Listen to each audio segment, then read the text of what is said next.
Story now, former President Jacob Zuma returned to the Pretoria High Court today, where arguments in the state's bid to recover nearly 28.9 million in legal fees spent on his defense during the long-running arms deal corruption case were heard.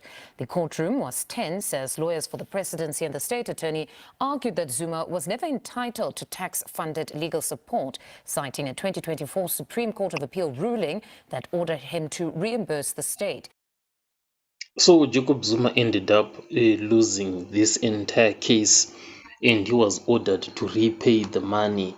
So in response, Zuma has stated that he's going to consult his legal team to determine the next steps following that Pretoria High Court ruling that he must repay that 29 million rands in legal fees.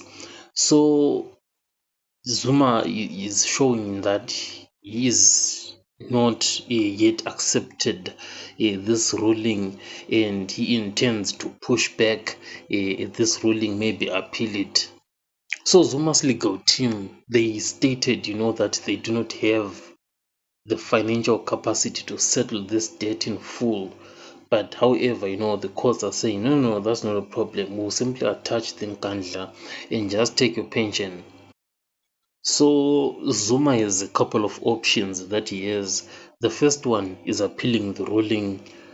The second one is negotiating terms of repayment, and this is making sure that he doesn't lose his Nkandla homestead, and maybe the pension is the one that would suffer the hit.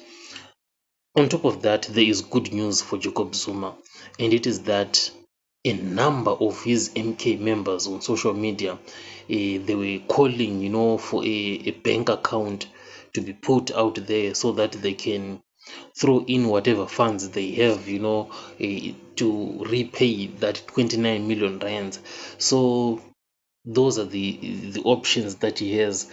But this account issue, I feel like it's kind of bad, because it would be like Zuma is exploiting his followers or something like that.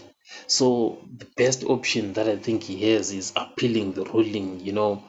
If he loses the appeal, then negotiating the terms of repayment is the only chess move that he can play. But this is Jacob Zuma that we're talking about. Anything is possible. But the fact of the matter on the ground at the moment is that Zuma is not happy with this ruling, and he seeks to challenge it.